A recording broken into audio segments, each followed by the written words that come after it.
Bismillahirrahmanirrahim. Assalamualaikum warahmatullahi wabarakatuh.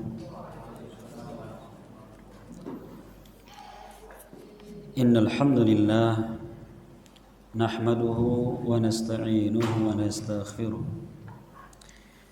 wa na'udzu billahi min shururi anfusina wa sayyiati a'malina. May yahdihillahu fala mudilla lahu wa may yudlilhu fala hadiya lahu. Wa asyhadu an la ilaha illallah wahdahu la syarika lah. Wa asyhadu anna Muhammadan abduhu wa rasuluh sallallahu alaihi wa ala alihi wa sallam. Qala Allah subhanahu wa ta'ala: Ya ayyuhalladzina amanu taqullaha haqqa tuqatih wa la tamutunna illa wa antum muslimun. Ya ayyuhan nasu taqu rabbakum alladhi khalaqakum min nafsin wahidah wa khalaqa minha zawjaha wa bassa minhuma rijalan katsiran wa nisaa'a wattaqullaha alladhi tasaaluna bihi wal arham innallaha kana 'alaykum raqiba. Ya ayyuhalladzina amanu taqullaha wa qulu qawlan sadida yuslih lakum a'malakum wa yaghfir lakum dhunubakum wa may yuti'illaha wa rasulahu faqad faza fawzan 'azima. Amma ba'du. Ma'asyiral muslimin wal muslimat, ikhwan wal akhwat rahimani wa rahimakumullah. Alhamdulillah, kembali kita mengingatkan agar kita memanjatkan puji dan syukur kehadirat Allah Subhanahu wa taala atas berbagai kenikmatan yang Allah anugerahkan kepada kita semua. Sehingga alhamdulillah di malam yang penuh dengan kebaikan ini Allah Subhanahu wa taala kembali mempertemukan kita dalam rangka kita tafaqquh fiddin, mempelajari dan mendalami agama. Yang kita tahu bahwa ilmu agama ini memberikan manfaat yang luar biasa. Ya, bisa merubah karakter seorang, bahkan bisa mempengaruhi orang yang tadinya orang yang paling jahat menjadi orang yang paling baiknya. Maka di antara bukti adalah dalam satu riwayat, yaitu tentang kisahnya orang-orang Khawarij. Ya, yang kita tahu mereka adalah orang-orang yang memiliki akidah yang sangat batil, mudah mengkafirkan kaum muslimin, pemerintahnya, bahkan menghalalkan darah mereka. Di masa Ali bin Abi Thalib beliau berkuasa, ya, mereka berkumpul di suatu tempat yang namanya Harura. Ya, maka kelompok ini dikenal di masanya dengan kelompok Haruriyun, kelompok Haruriyah. Itu orang-orang Khawarij. Jumlah mereka banyak sekali, puluhan ribu.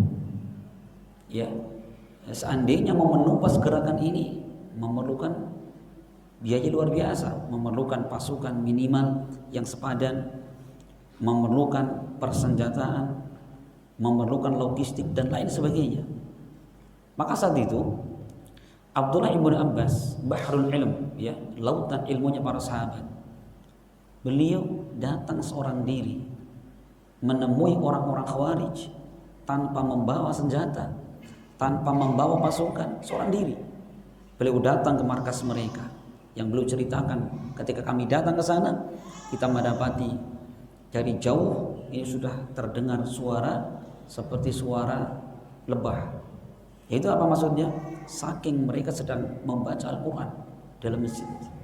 Begitu beliau masuk, beliau mendapati pipi-pipi mereka hitam, jidat-jidat mereka hitam. Artinya apa? Banyak beribadah, banyak menangis.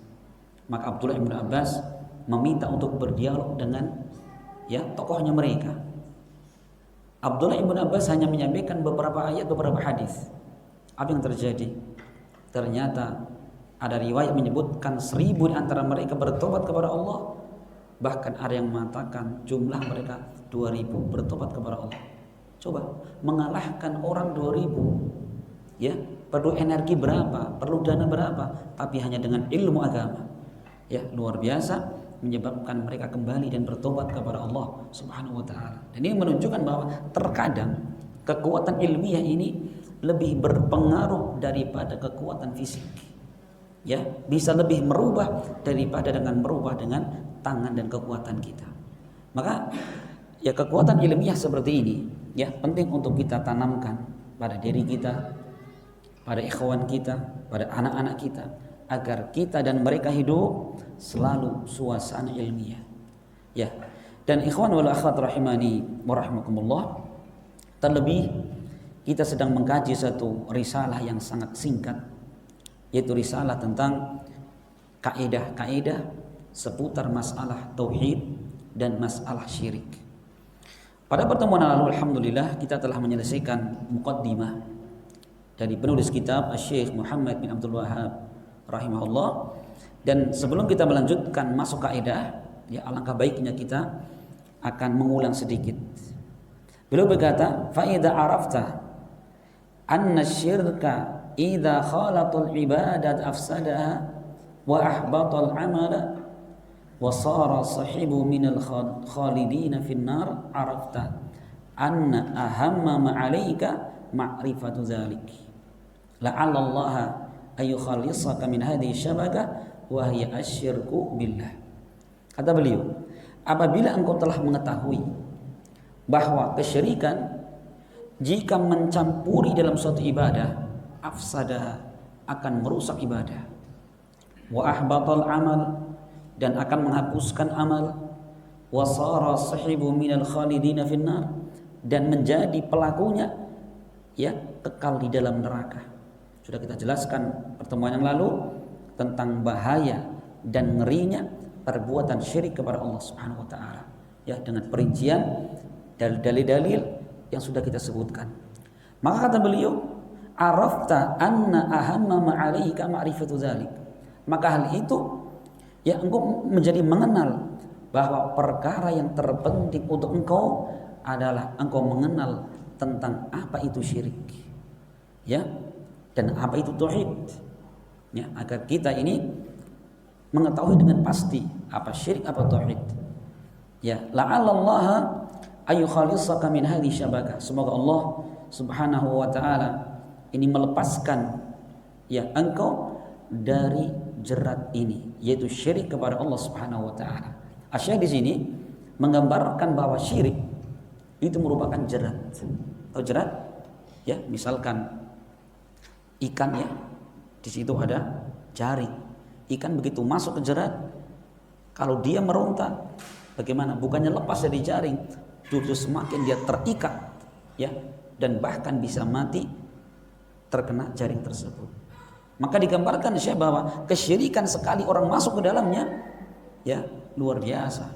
Ini terus dan terus akan menjadikan orang semakin jauh dari Allah Subhanahu wa taala. Ya.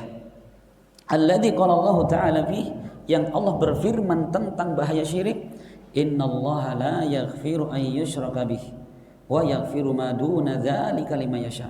Sesungguhnya Allah tidak mengampuni dosa syirik dan Allah mengampuni dosa selain kesyirikan bagi siapa yang Allah kehendaki.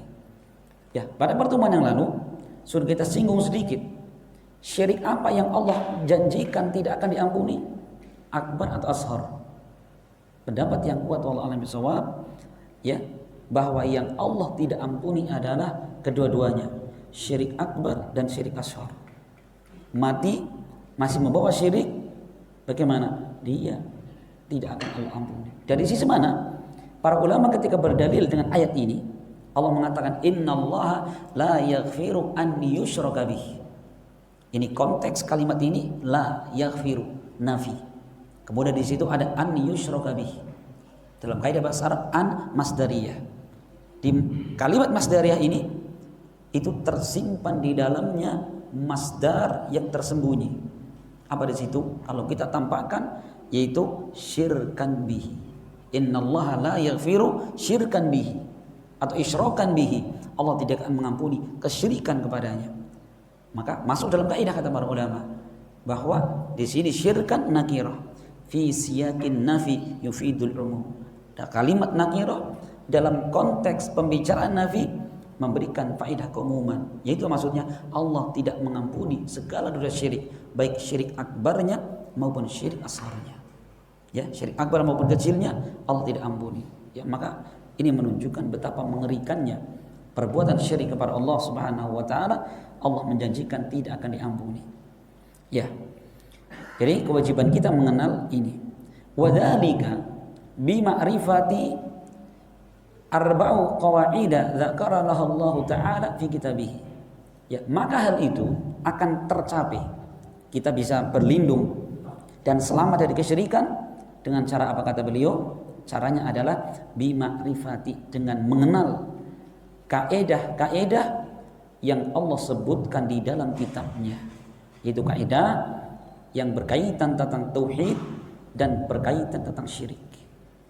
Maka kaedah-kaedah yang akan disebutkan penulis kitab di sini ini adalah tercakup padanya dua perkara. Yang pertama adalah kita mengenal agama Muhammad SAW. Diperhatikan. Seperti apa sih agama yang dibawa Nabi SAW? Karena apa? Penulis kitab ini, beliau hidup di satu zaman yang manusia sudah terkaburkan, ya, mana agama Muhammad SAW dan mana agama kesyirikan. Ya, bahkan mungkin kalau di zaman kita ini, negeri kita ini nggak jauh berbeda. Coba kalau antum tanya ke masyarakat umum, Pak, Islam itu apa, Pak? Islam itu yang ziarah kubur, ya, tawasul di sana, gitu ya. Seakan-akan itulah Islam, itulah Islam. Padahal apa? Itu hakikatnya adalah apa? Agama orang-orang musyrikin.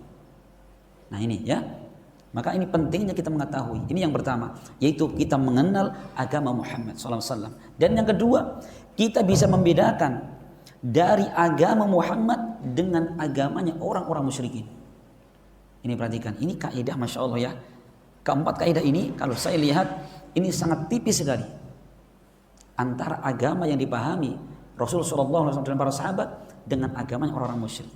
Itu kalau kita nggak tahu kaidah ini, kita kemudian apa? Oh iya, sama saja ternyata ya. Iya. Ya, maka ucapan beliau di sini ya maksudnya bahwa jalan keselamatan itu, yaitu selamat dari syirik kepada Allah Subhanahu wa taala, adalah dengan mengenal kaidah-kaidah ini. Ya, kaidah masalah tauhid dan kaidah masalah syirik.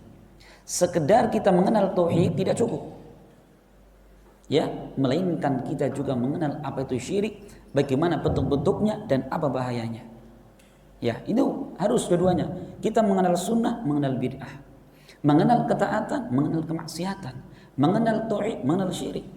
Maka di antara ucapan yang sangat terkenal dari Hudzaifah bin Yaman, beliau mengatakan araftu syarra la li syarri walakin li tawaqih, kata beliau. Aku mengenal kejelekan bukan untuk mengamalkan kejelekan, tetapi agar aku ini ya terhindar, terlindung dari kejelekan itu. Kita mengenal syirik bukan maknanya mengamalkan syirik, tidak. Cuman agar kita tahu rambu-rambu ini jalan yang menuju kepada syirik kepada Allah Subhanahu wa taala, kita jauhi. Tauhid kita kenal, syirik kita kenal. Insyaallah ya, ini adalah agama yang dibawa Nabi SAW. Beliau kenalkan tauhid, juga beliau kenalkan syirik kepada Allah Subhanahu wa taala. Iya. Jadi dengan kita melihat ya bagaimana kesyirikan itu luar biasa mengerikannya. Ya, baik kehidupan dunia manusia, terlebih kehidupan kita naudzubillah di hari kiamat kelak. Itu syirik sangatlah mengerikan. Ya, maka dengan kita mengetahui kaidah-kaidah tersebut diharapkan kita semakin peka. Kita semakin jeli tatkala kita dihadapkan dengan suatu perkara ternyata itu adalah kesyirikan. Karena kesyirikan ya, kalau kita kembali kepada kitab tauhid, itu jenisnya banyak sekali. Ada dalam bentuk ucapan, ada dalam bentuk perbuatan, ada dalam bentuk keyakinan, itu ada kesyirikan. Ya, bahkan Rasulullah SAW ketika ya beliau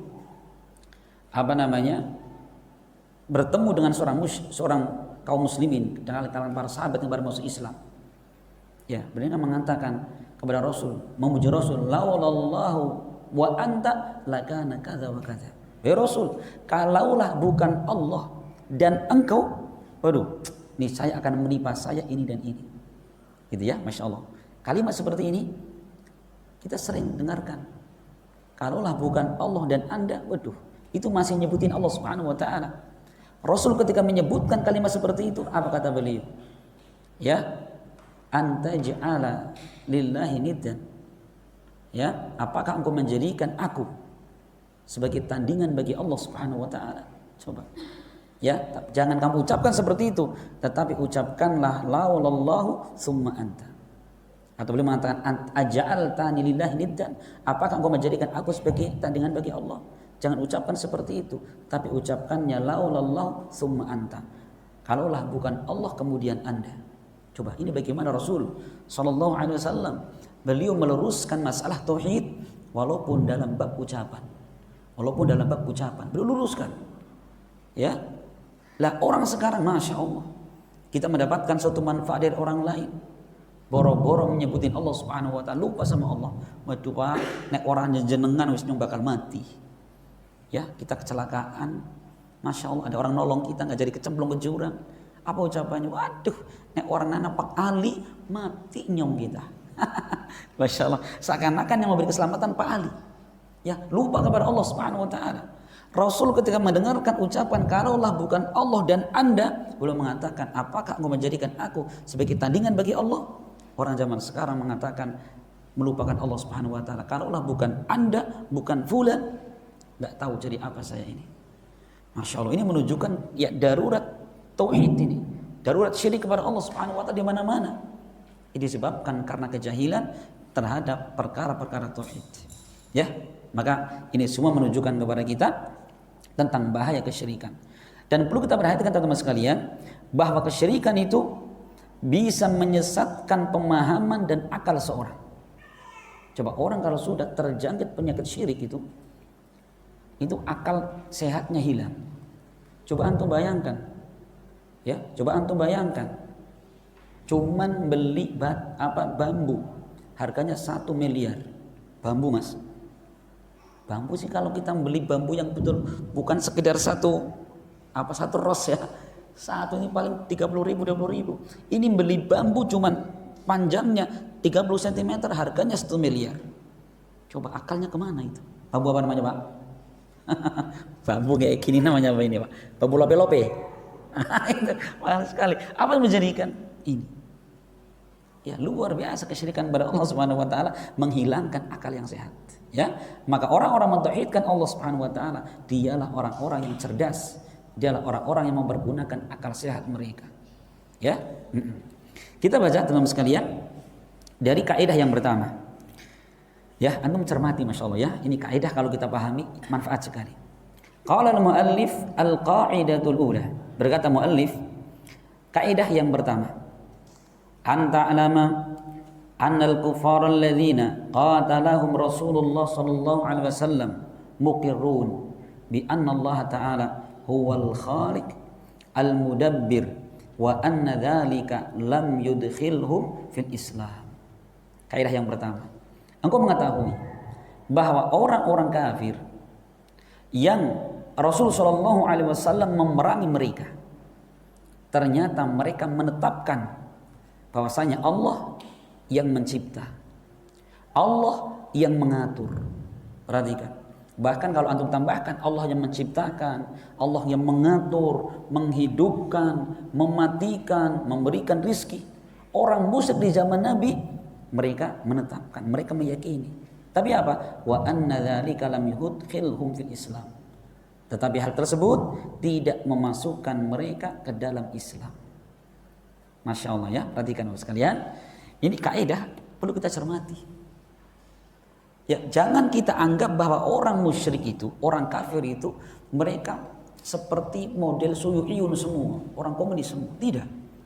Ada model-model orang musyrik itu yang mereka menetapkan dan meyakini Allah mencipta, mengatur, berizki, menghidupkan, matikan. Tapi apa? Sekedar keyakinan seperti itu, sama sekali tidak menjadikan mereka masuk Islam. Bahkan Rasulullah SAW dan para sahabat menganggapnya, memerangi mereka sebagai jihad. Ya apa tidak? Iya. Jadi orang-orang musyrik zaman Nabi, kalau mereka ditanya, siapa yang menciptakanmu? Allah. Siapa yang ngasih rezeki sama kamu? Allah. Coba. Beda sama orang sekarang. Masyarakat muslim, KTP muslim, pakai kerudung, pakai peci. Pak, siapa sih yang menumbuhkan pertumbuhan ini? Dewi Sri. Coba lebih parah mana itu? Lebih parah mana itu? Orang musyrik di zaman Nabi masih mengatakan Allah Subhanahu wa taala. Coba kita baca ayat yang beliau datangkan di sini. Wad dalilu qaluhu ta'ala. Dalilnya firman Allah Subhanahu wa taala, "Qul may yarzuqukum minas sama'i wal ard. Amma yamliku as-sam'a wal absar, wa may yukhrijul hayya minal mayyit wa yukhrijul mayyita minal hayy, wa may yudabbirul amra fasayaquluna Allah, faqul afala tattaqun." Perhatikan. Kata Allah, "Qul," ucapkan wahai Nabi, ucapkan kepada orang musyrik, "Man yarzuqukum minas sama'i wal ard." Siapa yang memberikan rizki kepadamu baik dari langit maupun dari bumi? Satu, siapa ngasih rizki? Yang kedua, amay yamlikus sama wal absar. Siapa yang memiliki dan menguasai penglihatan dan pendengaran? Wa may yukhrijul hayya minal mayyit. Siapa yang mengeluarkan yang hidup dari yang mati? Dan siapa yang mengeluarkan dari yang mati dari yang hidup? Berarti kan? Wa may yudabbirul amr. Dan siapa yang mengatur alam semesta ini? Siapa yang mengatur segala urusan ini? Ini yang ditanyakan orang musyrik. Perhatikan ya. Rasul diperintahkan Allah untuk bertanya kepada orang musyrik. Apa jawaban mereka? Fasayaquluna Allah. Mereka menjawab Allah yang melakukan itu semua. Coba perhatikan. Berarti dia menunjukkan bahwa ya, kemusyrikan orang-orang muslim dalam zaman sekarang ini, apa keadaan mereka? Itu tidak jauh lebih parah daripada orang musyrik zaman Nabi SAW. Maka nanti kaidah yang nomor 4 saya menyebutkan, orang musyrik zaman dahulu lebih lumayan daripada musyrik zaman sekarang. Luar biasa ini ya. Ini kaidah luar biasa. Maka Allah mengatakan, "Faqul afala tattaqun." Ucapkanlah kenapa kalian tidak bertakwa kepada Allah Subhanahu wa taala. Nah, ini kaidah dipahami ya. Nah, ini merupakan apa sekalian? Ini merupakan keterangan dari beliau betapa tipisnya ya kemusyrikan orang-orang di masa jahiliyah dengan orang-orang belakangan ini. Ya. Nah, maka Bapak sekalian, di dalam kaidah ini kita bisa mengambil beberapa faedah. Yang pertama adalah tentang maksudul kaidah. Maksud kaidah. Apa maksudnya? Bahwa orang-orang musyrik ternyata mereka menetapkan tauhidur rububiyah. Ya, perhatikan. Akan tetapi keyakinan itu, penetapan itu tidak memasukkan mereka ke dalam Islam. Perhatikan. Orang musyrik ya, mereka menetapkan tauhidur rububiyah. Ya, apa tauhid rububiyah itu? Nah, maka kita kembali kepada definisi para ulama bahwa tauhid ini terbagi menjadi 3. Tauhid terbagi menjadi 3. Yang pertama adalah tauhidur rububiyah. Yang pertama adalah tauhid rububiyah. Apa tauhid rububiyah itu? Tauhid rububiyah adalah ifradullah bi af'alih. Ya, mengesahkan Allah di dalam perbuatan-perbuatannya. Kalau istilah penulis kitab, yaitu apa di situ? Yaitu dia meyakini annallaha wal khaliq al mudabbir. Allah mencipta, Allah mengatur. Jadi tauhid rububiyah ini adalah seorang meyakini ya, mengesahkan Allah Subhanahu wa taala di dalam perbuatannya. Allah ya satu-satunya mencipta, satu-satunya mengatur.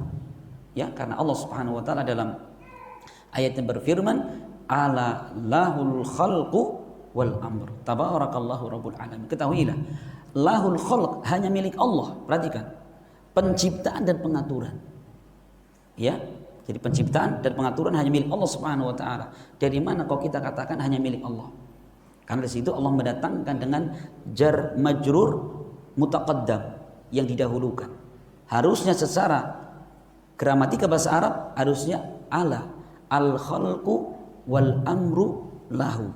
Lahu itu jar majrur muta'alliq, harusnya diakhirkan, tapi Allah di sini dahulukan.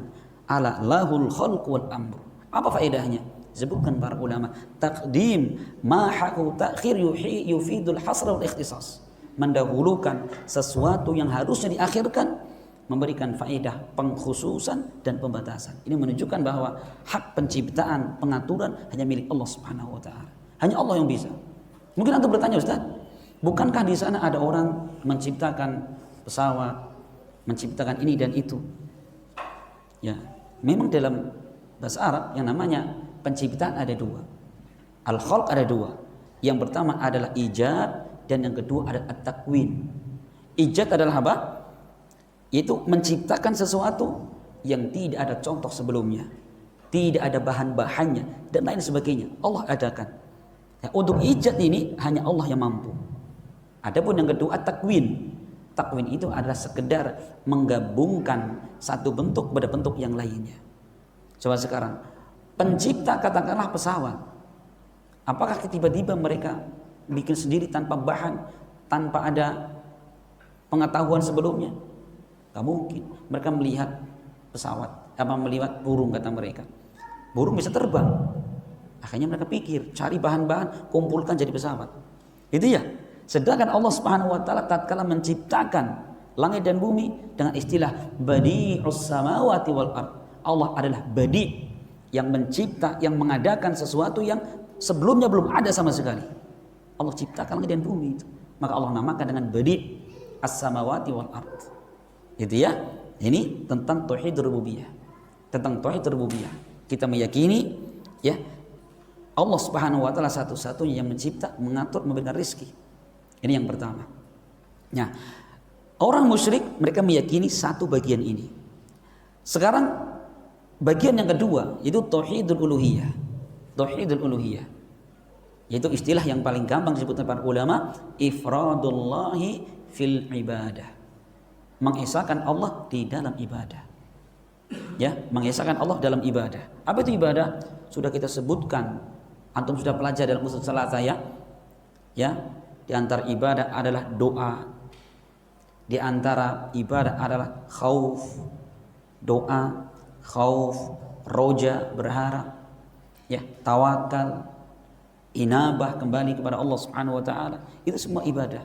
Menyembelih, ya, itu semua hanya boleh untuk Allah Subhanahu wa taala. Nah, bagian yang kedua ini yang tidak ada pada diri orang-orang musyrik. Mereka sekedar meyakini, menetapkan Allah mencipta, mengatur, tapi apa? Tidak kemudian mereka memurnikan ibadah hanya kepada Allah Subhanahu wa taala. Maka kalau kita perhatikan, kapan terjadi permusuhan antara Rasul dengan orang-orang musyrik? Ketika Rasul menjelaskan kepada mereka tentang makna kalimat la ilaha illallah, yaitu tidak ada sembahan yang benar kecuali Allah Subhanahu wa taala. Ya, suatu ketika Rasulullah SAW dalam satu riwayat disebutkan, beliau memanggil orang pembesar-pembesar Quraisy, dikumpulkan di suatu lembah, termasuk di dalamnya Abu Lahab, Abu Jahal dan lain-lainnya. Maka Rasul mengatakan, ya ma'syarul Quraisy, hai orang-orang Quraisy, andaikan aku mengatakan bahwa di balik bukit ini terdapat satu pasukan besar yang mereka hendak menggempur kalian, apakah kalian percaya kepadaku? Serentak mereka mengatakan, kami percaya. Li'annakal amin, karena engkau adalah orang yang paling kami percaya. Kenapa? Dalam sejarah hidup Nabi belum pernah berdusta walaupun sekali. Yang kedua, qulu la ilaha illallah tuflihu, ucapkanlah kalimat la ilaha illallah, niscaya kalian akan beruntung. Abu Lahab angkat tangan, atau angkat kaki di situ ya, langsung, ali hada jama'tana ya Muhammad tabban laka, hanya urusan ini kamu kumpulkan kami Muhammad, celakalah engkau. Tadi kan mulai permusuhan muncul tatkala Nabi menyerukan kalimat la ilaha illallah, yaitu kita tidak menyembah melainkan hanya kepada Allah Subhanahu wa taala. Nah, orang musyrik marah mereka ini. Maka kalau sekedar meyakini Allah mencipta, Allah mengatur, memberi rezeki, menghidupkan, mematikan, itu saja tidak beda dengan akidahnya Abu Lahab dan Abu Jahal. Perhatikan ya. Ini tidak beda akidah seperti itu. Makanya orang kalau sudah terlalu jauh dari jalan Allah Subhanahu wa taala, akhirnya mereka punya kesimpulan, berarti kalau seperti itu, sekarang apakah Fir'aun beriman? Ya, beriman tidak? Kita sudah ngaji nggak mungkin beriman, tapi sebagian orang punya pemahaman seperti Ahlul Kalam. Fir'aun adalah mukmin sejati. Kenapa? Karena Fir'aun meyakini, ya, Fir'aun meyakini Allah itu yang menciptakan. Coba kalau antum buka di dalam surat An-Nahl ayat 14. Allah mengatakan wajahadu biha wastaiqanatha anfusuhum dzulma wa 'uluwa. Mereka mengingkari. Ya. Tetapi apa? Wastaiqanat anfusuhum, padahal hati mereka ini meyakininya. Cuma apa? Dzulma wa 'uluwa. Ya. Mereka dikarenakan kezaliman dan kesombongan. Mereka meyakini. Fir'aun bala tentara meyakini yang menciptakan, mengatur Allah Subhanahu wa taala. Cuma apa? Yang menjadikan dia ingkar karena kesombongan dan kezaliman pada dirinya. Berarti Fir'aun mengenal, ya. Fir'aun mengenal. Ini luar biasa ini, ya. Makanya ketika Fir'aun berkata kepada Haman, ya Haman, wahai Haman, bikinkan untuk kami sorhan, menara tinggi. Untuk apa? Agar aku melihat Tuhannya Musa. Fir'aun meyakini Allah ada. Luar biasa, ya. Iya. Bahkan iblis, kalau antum tahu, iblis pun meyakini, ya, dalam beberapa ayat, ya, iblis mengatakan Rabbi bima akhwaitani, wahai Rabbku. Berarti kan iblis mengatakan wahai Rabbku bima akhwaitani, disebabkan engkau telah menyesatkanku, aku akan sesatkan seluruh anak cucu Adam. Kami lain disebutkan fa bi izzatika la ughwiyannahum ajma'in, dengan keperkasaan wahai Allah, ya, aku akan sesatkan seluruh anak Adam, illa ibadaka minhumul mukhlasin, kecuali hamba-hambamu yang ikhlas. Iblis, Fir'aun, orang yang paling kafir kepada Allah saja meyakini rububiyah. Tapi apa? Apakah kemudian Fir'aun masuk Islam dikatakan mukmin? Bukan. Kenapa? Fir'aun sekedar meyakini rububiyahnya Allah Subhanahu wa taala. Perhatikannya, ini garis merahnya di sini ternyata. Garis merahnya di sini nih. Ya. Bahkan Ibnu Arabi dia punya syair. Itu tentang apa? Meyakini, menjelaskan tentang imannya Fir'aun. Ibnu Arabi, ya, orang luar biasa. Antum jangan tertukar, ya. Ada Ibnu Arabi nakirah, mungkar dia. Ada Ibnul Arabi ma'rifah, dia ma'ruf, orang yang baik, ahlus sunnah. Paham, ya? Antum kalau baca kitab ada Ibnu Arabi tanpa alif lam, nah itu. Ini orang menyimpang. Tapi kalau Ibnul Arabi pakai alif lam, ma'ruf, pakai ma'rifah, orang terkenal, dia ulama ahlus sunnah wal jamaah. Itu yang membedakannya, ya. Nah, ini jenis tauhid yang kedua atau bagian yang kedua, tauhid uluhiyah. Dan ini merupakan tauhid yang dibawa para nabi. Ya, bukan maknanya para nabi tidak menjelaskan tauhid rububiyah, tidak. Cuma apa? Secara naluri manusia sudah mengimani, ya, tentang rububiyahnya. Adapun yang ketiga adalah al-asma wa sifat. Tauhid asma dan sifat. Apa maknanya? Yaitu isbat ma athbatahu Allah li nafsihi minal asma'i was sifat fil kitabi aw fis sunnah. Yaitu kita menetapkan segala yang Allah tetapkan untuk dirinya, ya, baik nama maupun sifat, baik yang ada dalam Al-Quran maupun sunnah Nabi SAW, ya, dengan tanpa kita menolaknya, tanpa kita membagaimanakannya, tanpa kita menyamakan dengan makhluknya, ya, dan tanpa kita memalingkan dari makna yang sebenarnya. Ada 4 perkara yang terlarang di dalam nama dan sifat. Bagaimana orang musyrik? Orang musyrik mereka menerima nama-nama Allah Subhanahu wa taala kecuali satu nama, Ar-Rahman. Orang musyrik zaman Nabi SAW, mereka menerima nama-nama Allah yang ada itu kecuali satu, mereka ingkari nama Ar-Rahman.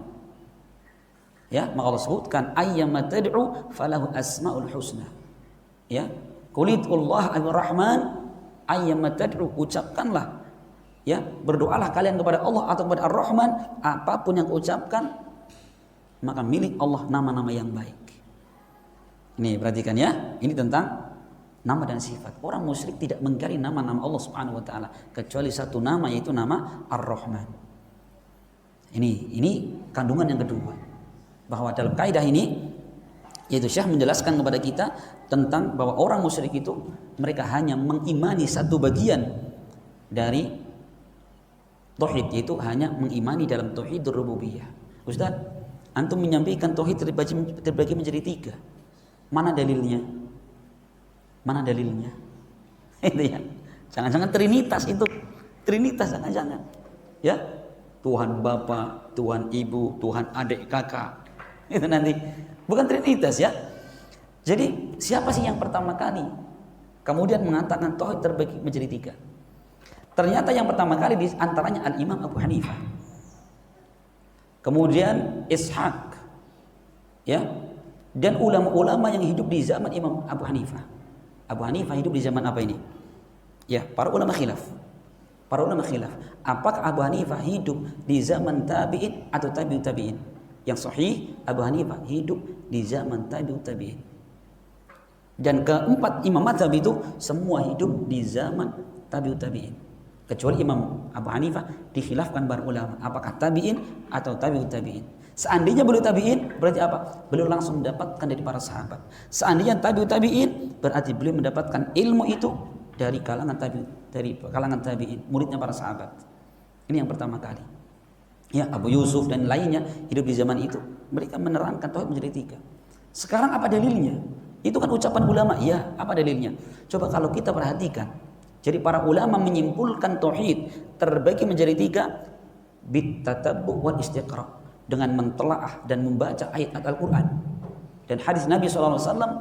Akhirnya mereka simpulkan tauhid menjadi 3. Dan perlu kita ketahui, di zaman itu tersebar ribuan para ulama, tidak satupun ulama yang mengingkari pembagian tauhid menjadi 3. Sekarang kita buka surat Al-Fatihah. Apa ayat yang pertama? Bismillahirrahmanirrahim. Bismillahirrahmanirrahim. Bismi, dengan menyebut nama Allah. Berarti apa di situ? Penetapan nama. Tauhid apa? Asma wa sifat. Kemudian Allah maknanya adalah diambil dari kata Ibnu Qayyim, aliha ya lahu ilahan, maknanya ma'bud. Jadi Allah ilah, berarti apa? Tauhid uluhiyah. Ya, Masya Allah di situ. Tauhid uluhiyah ada di situ. Alhamdulillahi rabbil alamin. Segala puji bagi Allah Rabbul alamin. Rabbul alamin. Rabb berarti tauhid apa nih? Tauhid rububiyah. Allah, segala puji bagi Allah Rabbul alamin. Rabb adalah murabbi jami'al alamin, yang mengatur, menciptakan segala alam semesta ini. Masya Allah. Dalam kalimat Al-Fatihah ini terdapat di dalamnya berapa? 3 macam tauhid. Ar-Rahmanir Rahim, kemudian Ar-Rahmanir Rahim, asma dan sifat. Maliki yaumiddin, Malik, Allah yang menguasai, merajai. Berarti apa? Rububiyah. Allah mengatur saat itu. Iyyaka na'budu wa iyyaka nasta'in, hanya kepada Engkau ya Allah kami menyembah, hanya kepada Engkau kami minta pertolongan. Tauhid apa ini? Uluhiyah. Gitu ya. Al-Fatihah itu menjawab kepada kita semua. Tauhid, ketika macam tauhid itu terdapat di dalamnya. Berarti tersebut itu bid'ah, tidak bid'ah sama sekali. Ya, tidak bid'ah sama sekali. Bahkan itu merupakan pembagian tauhid ya yang disepakati para ulama dari zaman ke zaman. Ini kandungan yang kedua dari kaidah ini. Kemudian yang ketiga, ya, bahwa seorang tidak cukup dikatakan sebagai seorang beriman hanya sekedar beriman terhadap rububiyah. Tidak cukup. Beriman kepada rububiyah saja itu belum dikategorikan sebagai orang beriman. Kalau sekedar meyakini rububiyah Allah mencipta, mengatur, merizki, mematikan, menghidupkan, itu muslim, berarti Abu Lahab, Abu Jahal muslim. Padahal apa? Orang yang paling menentang Nabi SAW. Ya, nah ini Masya Allah. Ini perhatikan ya. Nah, perhatikan. Makanya kalau kadang-kadang kita sebutin, Pak, hati-hati perbuatan ini. Kamu bilang saya musyrik, saya itu yakin Allah yang mencipta, mengatur, merizki. Gitu ya. Ada orang minta kepada kuburan, Pak, hati-hati ini syirik kepada. Oh, kamu bilang saya musyrik, saya yakin Allah memberikan rizki, Allah menghidupkan. Perhatikan, ya. Padahal perbuatan meminta kepada kuburan, meminta kepada orang mati, syirik kepada Allah Subhanahu wa taala. Ya, bisa seperti itu karena mereka tidak faham. Ya. Kemudian faedah yang berapa? Yang keempat. Hakikatut tauhid alladzi jaa bihi Nabi sallallahu alaihi wasallam, yaitu menerangkan tentang hakikat tauhid yang dengannya Rasul sallallahu alaihi wasallam datang. Yaitu Rasul menjelaskan 3 macam tauhid. Ketikanya hakikat tauhid yang Rasul bawa dengannya ada 3. Rububiyah, uluhiyah, asma dan sifat dengan perincian yang sudah kita jelaskan tadi. Ya, artinya apa? Artinya bahwa kalau seorang hanya beriman kepada yang pertama, rububiyah saja, Berarti apa? Dia tidak mengikuti agama yang dibawa Nabi. Berarti tidak mentauhidkan Allah seperti yang diterangkan Nabi. Rasul datang dengan 3 perkara ini. Itu ya, orang hanya meyakini rububiyah tetapi ibadah kepada selain Allah Subhanahu wa taala. Gitu ya. Kemudian faedah yang kelima. Ini yaitu hubungan antara tauhid rububiyah dengan tauhid uluhiyah. Diistilahkan para ulama bahwa tauhidur rububiyah yastalzim tauhidul uluhiyah. Wa tauhidul uluhiyah yatadammanu tauhidar rububiyah. Ini kaidah para ulama. Tauhid rububiyah, ya. Tauhid rububiyah ini melazimkan, mengharuskan seorang dia mentauhidkan dalam uluhiyah. Sudah Isya belum? Berapa? 5 menit. Jadi seorang yang mentauhidkan rububiyah mengharuskan, melazimkan dia beriman, menetapkan terhadap tauhid uluhiyah. Apa maksudnya? Seorang dia meyakini Allah memberi rizki, menghidupkan, mematikan. Harus ada bukti. Buktinya apa? Buktinya dia minta hanya kepada Allah, beribadah hanya kepada Allah. Gitu ya. Maka kalau kita perhatikan ayat yang Syekh sebutkan di sini, perhatikan. Allah mengatakan qul may yarzuqukum minas sama'i wal ard. Ucapkan wahai Rasul, siapa yang memberikan rizki kepada kalian dari langit maupun dari bumi? Siapa yang memiliki pendengaran dan penglihatan? Siapa yang mengeluarkan dari yang hidup dari yang mati dari yang hidup, dan siapa yang mengatur urusan? Mereka mengatakan Allah. Perhatikan, apa konsekuensinya? Apa kelazimannya? Afala tattaqun. Kalau kamu sudah yakin seperti itu, kenapa kalian tidak bertakwa kepada Allah? Kenapa kalian tidak memurnikan ibadah hanya kepada Allah? Dan itu dalam Al-Quran, ayat-ayat model seperti ini banyak sekali, bukan hanya satu. Ya, ayat semadan ini banyak sekali. Coba kita buka sekarang di dalam surat Al-Mu'minun di ayat yang ke-86 dan 87. Ya, Allah berfirman, qul mar rabbus samawati sab'i wa rabbul arsyil azim sayaquluna lillah qul afala tattaqun. Ucapan wahai Rasul, siapa Rabb, pencipta pengatur langit yang 7, wa rabbul arsyil azim, dan yang mengatur arsy yang maha agung, sayaquluna lillah, mereka mengatakan milik Allah Subhanahu wa taala. Qul afala tattaqun, ucapkan wahai Rasul, kenapa kalian tidak bertakwa? Perhatikan. Lagi-lagi Allah kaitkan keyakinan tentang rububiyah dengan kelazimannya harusnya beriman terhadap uluhiyah. Insyaallah ya, sampai orang musyrik pun mereka menetapkan tentang arsy. Ya, makanya terkadang ahlul bid'ah ya, mereka lebih parah dari orang musyrik. Orang musyrik menetapkan arsy Allah, ahlul bid'ah mengingkari arsy Allah Subhanahu wa taala. Malah lebih parah mana itu? Ya kan, luar biasa itu. Orang musyrik dikatakan di situ, siapa yang Robnya langit dan langit yang 7, siapa Robnya arsy azim? Orang musyrik mengatakan Allah Subhanahu wa taala. Ada orang-orang zaman sekarang menisbahkan kepada Islam, ya, ngaku dirinya Islam, berpegang kepada Al-Quran, mengingkari arsy Allah Subhanahu wa taala. Bagaimana kalau seperti itu? Masa orang musyrik lebih parah, lebih lumayan daripada mereka? Perhatikan teman-teman sekalian, luar biasa ya. Dalam ayat yang lain biar lebih lengkap lagi, ternyata orang-orang musyrik itu mereka meyakini tentang rububiyah. Di dalam surat Luqman ayat 25, ya, Allah berfirman, wala in sa'altahum man khalaqas samawati wal arda la yaqulunna Allah.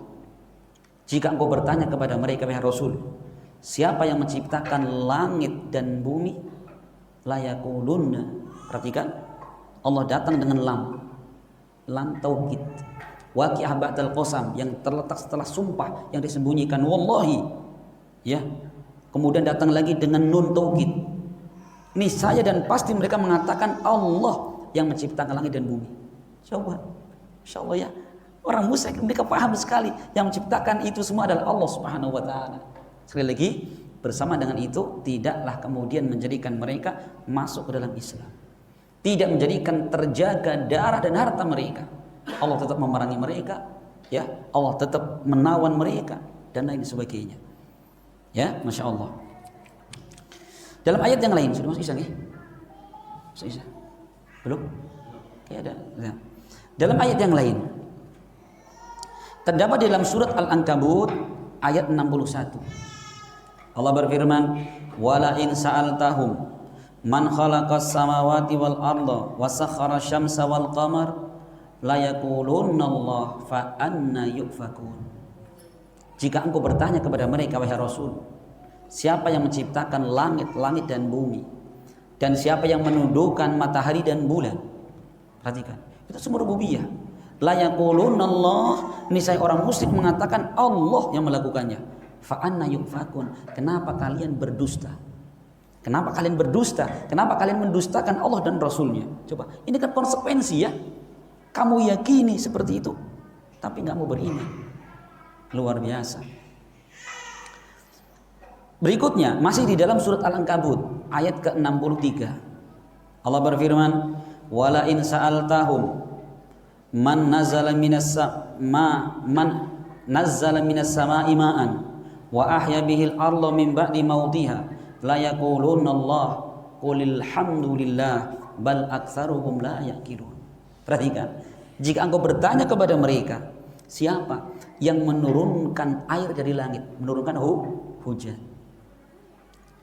dan wa ahya bihil ard, kemudian dengan hujan itu ya menghidupkan bumi yang mati, ya, niscaya mereka mengatakan Allah, ucapkan alhamdulillah, segala puji bagi Allah, tetapi kebanyakan mereka tidak berakal, tidak mikir.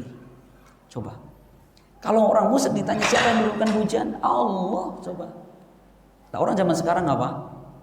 Mereka kalau turun hujan bukan alhamdulillah, iya Desember yang ngember udan. Seakan-akan yang menurunkan hujan Desember, bulan apa sekarang? Januari. Oh iya Januari. Gak pernah mengatakan kenapa mutir nabi fadlillahi wa rahmatih. Maka ya Rasul menyebutkan bahwa, atau Allah berfirman dalam hadits qudsi, asbaha min ibadi mu'minun bi wa kafirun bil kawkab. Artinya di pagi hari ada hambaku yang beriman kepadaku dan ada yang kafir kepadaku. Di pagi hari kata Allah ada yang beriman kepada Allah dan ada yang kafir. Wa ammal ladzi qala, adapun orang-orang yang mengatakan mutirna bi fadlillahi wa rahmatih, kita mendapatkan hujan karena rahmat dan keutamaan Allah, maka dia mukminun bi wa kafirun bil kaukab, dia beriman kepada aku dan kafir kepada bintang-bintang yang ada. Wa ammal ladzina yaqulun, adapun yang mengatakan mutirna bi nawi kadza wa kadza, kita mendapatkan hujan karena bulan ini, bintang ini, apa kata Allah? Maka dia kafirun bi mu'minun bil kawkab, dia kafir kepada aku, beriman kepada bintang-bintang. Coba urusan hujan, apa kata Allah? Ada yang beriman kepada Allah, ada yang kafir kepada Allah. Kenapa? Karena mereka mengatakan turun hujan bukan Allah yang menurunkan, tapi siapa yang menurunkan adalah bintang-bintang. Na'udzubillah. Moga di azan dulu, nanti habis azan kita lanjutkan ya sampai waktu sholat.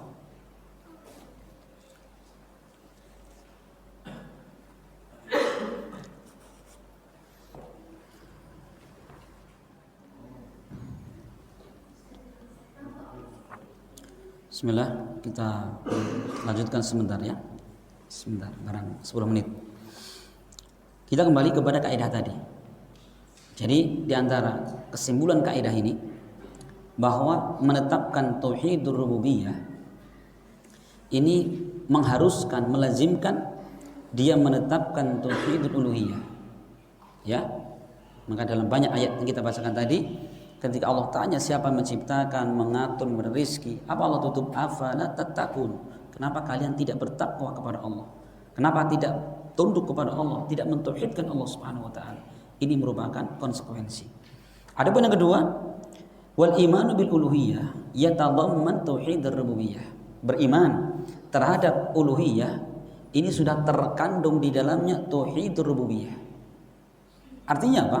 Bahwa seorang yang mentauhidkan Allah Subhanahu wa taala dan uluhiyah, memurnikan ibadah hanya kepada Allah, tidak mungkin dia lakukan melainkan karena sudah sebelumnya meyakini Allah yang mengatur, menciptakan, memberikan rezeki dan lain sebagainya. Ya atau tidak? Iya. Maka saling berkaitan ini. Seorang yang dikatakan beriman kepada rububiyah itu tidak dikatakan benar sampai mentauhidkan Allah dalam uluhiyah. Contohnya gini, ada seorang Pak ditanya, Pak, Bapak yakin Allah yang ngasih rizki? Yakin. Allah ngasih kesehatan? Yakin. Allah menghidupkan? Iya, yakin. Semua yakin. Itu semua rububiyah.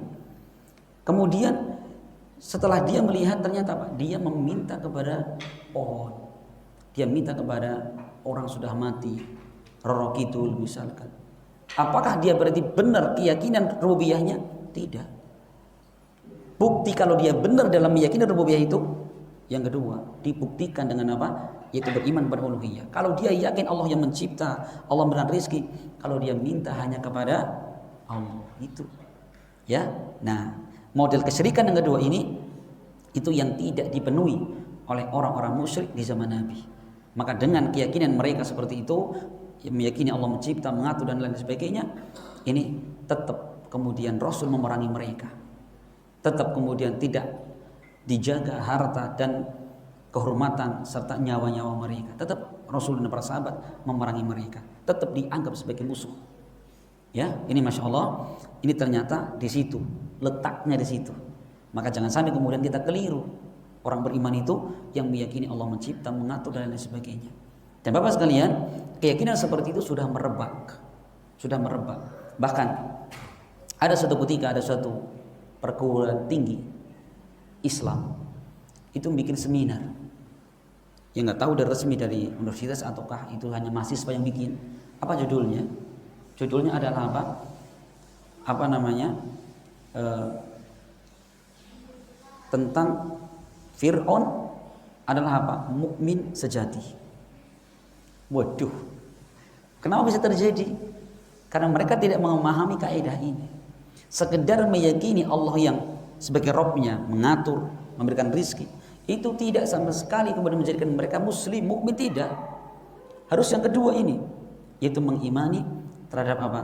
Terhadap uluhiyahnya Allah Subhanahu wa taala. Fir'aun ya, berkali-kali ditambahkan Allah Subhanahu wa taala ayat-ayatnya. Di antara contohnya, suatu ketika terjadi di negerinya Fir'aun, itu paceklik yang sangat panjang.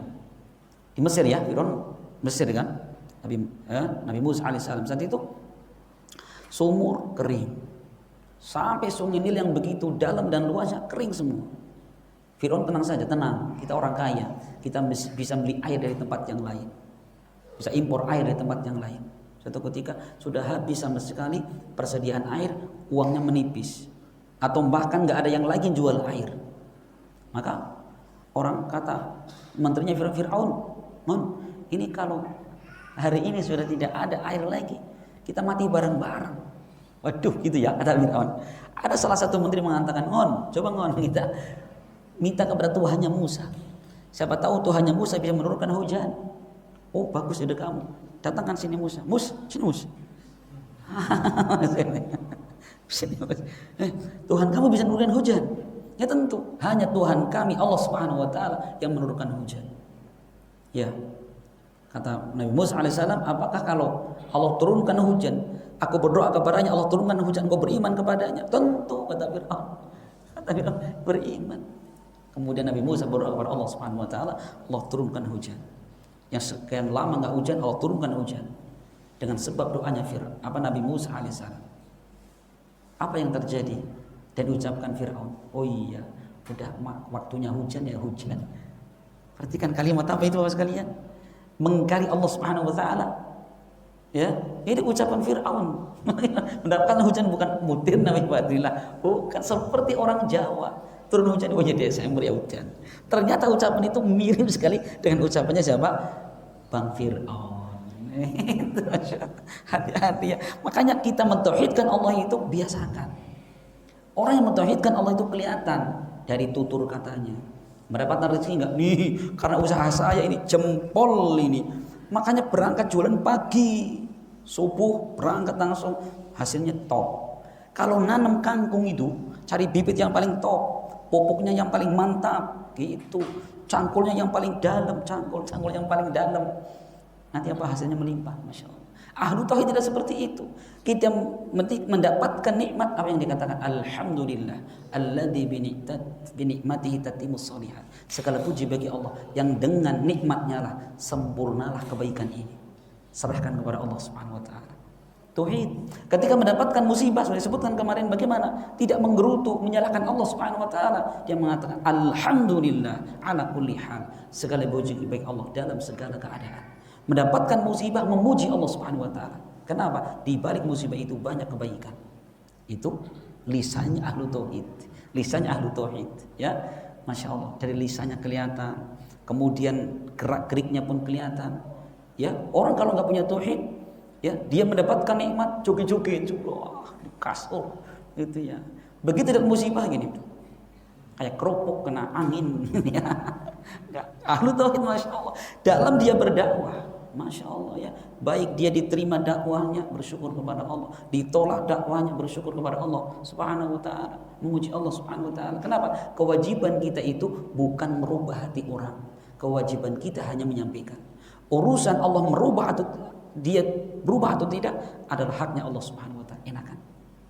Tuh ya, Masya Allah. Bapak sekalian, beruntunglah kita ya, orang-orang yang Allah Subhanahu wa taala mudahkan kita bisa mempelajari tauhid. Semoga bermanfaat dan semoga Allah Subhanahu wa taala senantiasa menjaga akidah kita, ya, menjaga iman kita sampai kita bertemu dengan Allah Subhanahu wa taala. Amin ya rabbal alamin. Saya mohon maaf atas segala kekurangan dan saya ucapkan jazakumullah khairan atas segala perhatian. Subhanakallahumma bihamdik asyhadu an la ilaha illa anta astaghfiruka wa atubu ilaik. Assalamualaikum warahmatullahi wabarakatuh.